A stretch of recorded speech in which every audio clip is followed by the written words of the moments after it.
देखिए, कोई भी गारंटी तब हम लोग उस पर विश्वास करते हैं या विश्वास कर सकते हैं जब उस सरकार का जो पिछला कार्यकाल है उसमें जो उन्होंने काम किया हो वो ऐसा काम हो कि जनता को भी और साथ में विपक्ष को भी इस बात पे एक विश्वास हो कि जो गारंटीज़ अब मुख्यमंत्री जी दे रहे हैं वो पूरी होंगी।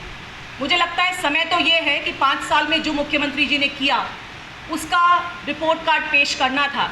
जिस तरह से आदरणीय मोदी जी, जब हम सेंट्रल गवर्नमेंट की बात करते हैं तो हर बार अपने रिपोर्ट कार्ड के साथ में बीच में जाते हैं कि हमने किस तरह से एक अंतिम छोर तक खड़े व्यक्ति तक काम किया है, कितना टारगेट अचीव किया है, कितना अचीव करना है। और ऐसी ही रिपोर्ट कार्ड किसी भी सरकार द्वारा एक्सपेक्ट की जाती है कि वो ऐसी रिपोर्ट कार्ड पेश करके काम करें। जिस तरह से अभी मुख्यमंत्री जी ने गारंटीज पेश की हैं, मैं कहना चाहूँगी 2018 में भी हमने इस तरह का ही एक घोषणा पत्र देखा और उस घोषणा पत्र में सबसे पहला बिंदु हमने कई बार चर्चा की कि किसानों की कर्ज माफ़ी। और किसानों की कर्ज माफ़ी में आपने देखा किस तरह से 2000 से ज़्यादा किसानों ने आत्महत्या की, 19,500 किसानों की भूमि जो है वो नीलाम हुई। तो जिस तरह की स्थिति रही, चाहे कोई भी वर्ग हो, चाहे वो महिला वर्ग हो, चाहे वो युवा वर्ग हो, विद्यार्थी वर्ग हो, दलित वर्ग हो, किसान वर्ग हो, सबके साथ में धोखा किया है। और अगर मैं कहूँ कि पत्रकार वर्ग भी है तो उसमें अतिशयोक्ति नहीं होगी।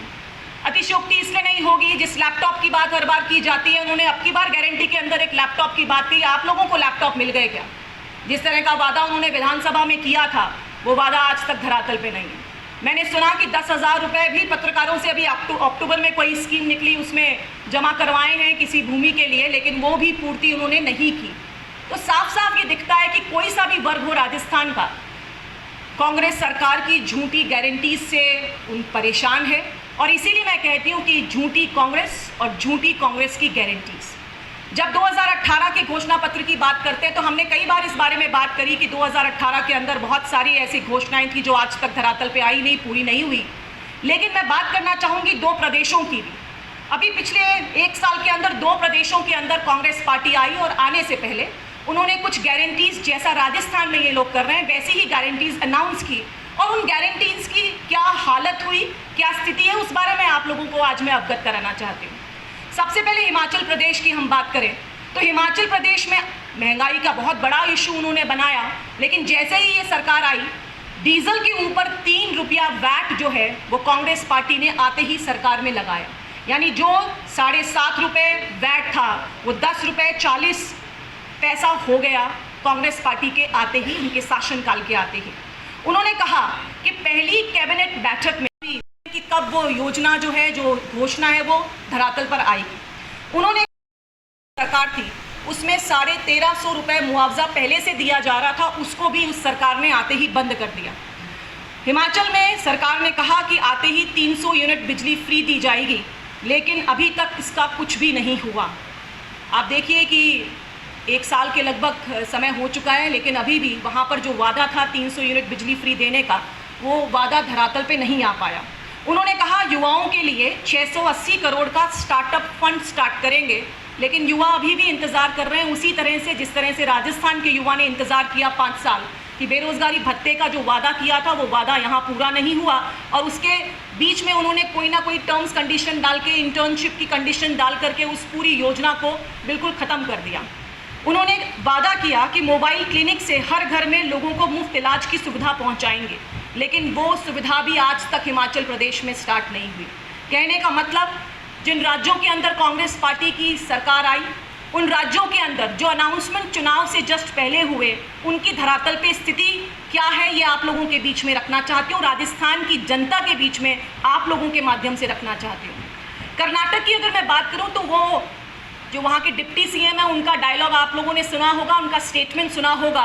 जब सरकार आते ही उन्होंने कहा कि विधायकों को कहा कि हमारे पास विकास का पैसा नहीं है। हमारी सरकार जैसे ही आई, उन्होंने बहुत सारी योजनाएं, बहुत सारी गारंटीज अनाउंस की कर्नाटक के अंदर कांग्रेस पार्टी ने, लेकिन आते ही ये कहा कि कांग्रेस पार्टी की सरकार में विकास का पैसा नहीं है। इसका मतलब आते ही जो रोड, लाइट, सड़क, जो भी विकास चाहिए वहाँ पर, उस विकास से कर्नाटक जैसा एक स्टेट जो है वो महरूम रहेगा। वहाँ के विधायकों को कहा है कि आप अनुदान राशि हमसे नहीं मांगिएगा। साथ ही उन्होंने कहा कि कांग्रेस पार्टी की सरकार आते ही वहाँ पे महिला शक्ति योजना में महिलाओं को बसों में मुफ्त यात्रा की सुविधा दी जाएगी। आप देखिए ये इसका भी हाल वैसा ही है जैसा राजस्थान में है। राजस्थान में भी 50% की रियायत दी जाती है महिलाओं को टिकट में, लेकिन मैं पूछना चाहती हूँ उस रियायत को अवेल करने के लिए कितनी बसें खरीदी। आप देखिए लगातार ऐसा हुआ कि जो पब्लिक ट्रांसपोर्ट है उसमें बसों की खरीद हुई नहीं और इसीलिए महिलाओं को बस अवेलेबल ही नहीं है। और यही स्थिति कर्नाटक में भी हुई, जब महिलाओं को फ्री बस सुविधा वहाँ दी गई, लेकिन जब जाते हैं क्षेत्र में, जब सड़क पर खड़े होते हैं तो वहाँ पर बसेस अवेलेबल ही नहीं है। बसों में भीड़ इतनी ज़्यादा हो गई कि महिलाएं वो सफ़र कर ही नहीं सकती, यानी ये गारंटी भी धरातल पर नहीं आ पाई।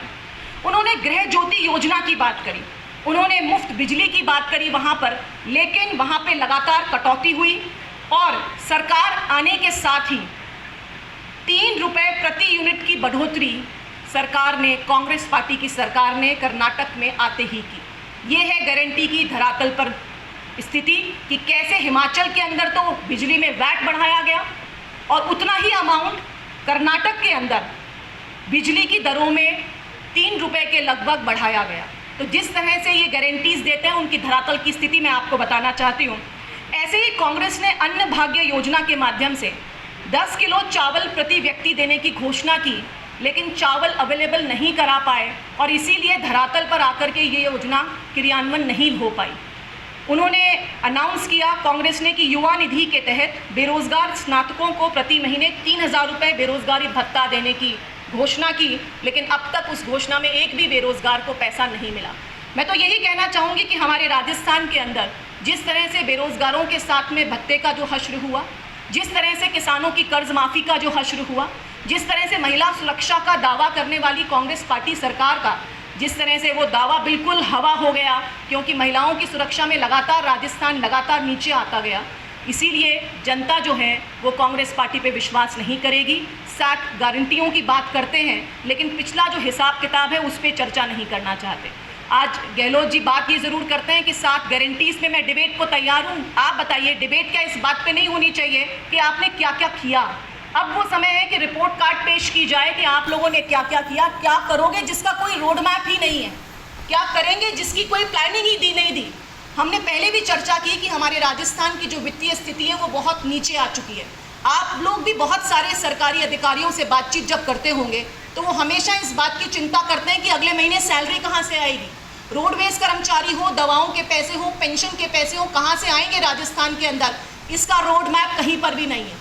इसीलिए मैं पूछना चाहती हूँ कांग्रेस पार्टी से कि जो योजनाएं आप देना चाहते हो, जो रोड मैप आप लाना चाहते हो, उसकी पूरी प्लानिंग जब तक जनता के बीच में नहीं होगी, जनता इस बात पे विश्वास नहीं करेगी। क्योंकि आप पे 2018 में विश्वास किया, आप पर हिमाचल में विश्वास किया, आपको कर्नाटक पे विश्वास किया, लेकिन इन सभी राज्यों के अंदर जो स्थिति हुई उसको देखते हुए मुझे पूरा विश्वास है कि आगे आने वाले विधानसभा चुनाव में राजस्थान की जनता कांग्रेस पार्टी को उखाड़ फेंकेगी। और वैसे भी अशोक गहलोत जी की पॉलिसीज़ को जनता ने कभी एक्सेप्ट नहीं किया, क्योंकि 2003 और 13 के बाद, इनके कार्यकाल के बाद कांग्रेस पार्टी हमेशा 56 पे, एक बार 56 पे और एक बार 21 पर आकर सिमटी। यानी इनकी योजनाएं जो हो सकता है घोषणाएं बहुत अच्छी हों, लेकिन धरातल पर उनकी इम्प्लीमेंटेशन सही नहीं होती और इसीलिए जनता इनको हमेशा नकारती है। इनको एज अ मुख्यमंत्री कभी जनता ने एक्सेप्ट नहीं किया। आपने देखा जब जब कांग्रेस पार्टी आई राज्य के अंदर, चुनाव जो है कांग्रेस पार्टी ने किसी और के नेतृत्व में लड़ा, यानी अशोक गहलोत जी की सरकार ने हमेशा झूठा वादा जनता से किया। और यही कारण है कि जनता हर बार इनके कार्यकाल के बाद में कांग्रेस पार्टी को नीचे लाती है, यहाँ तक कि 21, और ये लोग ही कहते हैं कि अब की बार 21 से भी कम सीटें जो हैं वो कांग्रेस पार्टी की सरकार में आएगी। आप सभी का बहुत बहुत धन्यवाद और मैं अब निवेदन करूंगी गर्ग साहब से कि वो अपनी बात रखें। आया था, सभी समाचार पत्रों के अंदर आया था कि 1150 रुपये का सिलेंडर राज्य सरकार 500 रुपये में देना चाहिए। तो मैं गहलोत जी से पूछना चाहता हूं कि जब केंद्र सरकार 606 रुपये में सिलेंडर दे रही है तो आपने किस वजह से आपने 1150 रुपये उस पर लिखे, जब केंद्र सरकार उज्ज्वला योजना के अंदर 606 रुपये में दे रही है तो 500 रुपये का विज्ञापन को किस तरह से झूठा विज्ञापन दिया जाए। उसी विज्ञापन के अंदर गहलोत जी ये बोल रहे हैं कि 18 लाख लाभार्थी को हम 74 करोड़ रुपए खाते में ट्रांसफर करेंगे, जब राजस्थान के अंदर 76 लाख उज्ज्वला योजना के अंदर कनेक्शन है। तो 18 लाख लाभार्थी ही क्यों रहे, तो क्या उन्होंने किस तरह से उन 76 लाख में से 18 लाख को कैसे चूज किया, ये समझ से परे। फिर 18 लाख लाभार्थी में उन्होंने बताया कि हम 74 करोड़ रुपए खाते में ट्रांसफर किए हैं।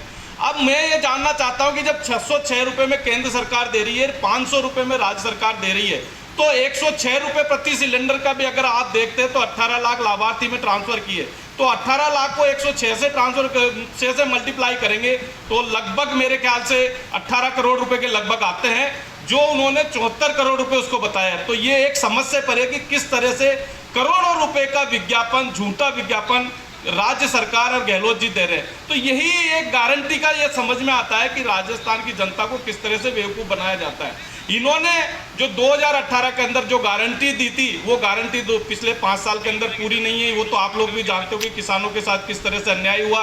किसानों को संपूर्ण कर्जा माफी की बात थी, आज तक किसानों का संपूर्ण कर्जा माफ नहीं हुआ। जब बिजली दर के लिए ये बोला था 2018 के अंदर कि हम बिजली दर नहीं बढ़ाएंगे, लेकिन आप देखेंगे तो जब हमारे जो 2018 के अंदर सरकार थी, जब 5.5 रुपये प्रति यूनिट बिजली थी, लेकिन आज बिजली की दर 9.5 से 11 रुपए के लगभग बिजली की दर है। तो ये पता लग रहा है कि वो झूठ की गारंटी दे रहे हैं, न कि कोई एक गारंटी। आज ये बता रहे हैं कि 1 करोड़ 4 लाख परिवार को हम 500 रुपए का सिलेंडर देंगे। अरे भाई, जब आपका विज्ञापन बता रहा है कि मैं 18 लाख को ही सब्सिडी ट्रांसफर कर रहा हूं, तो 1 करोड़ 4 लाख का कहां से हो जाएगा? इस तरह से करोड़ों रुपए झूठ के अंदर, झूठ के विज्ञापन के अंदर पैसे लगाए हैं। केवल गहलोत जी झूठ बोलते हैं, जनता का कोई न्याय या जनता के हित में कोई काम नहीं करते। धन्यवाद, मैं इतना ही कहना चाहता हूँ।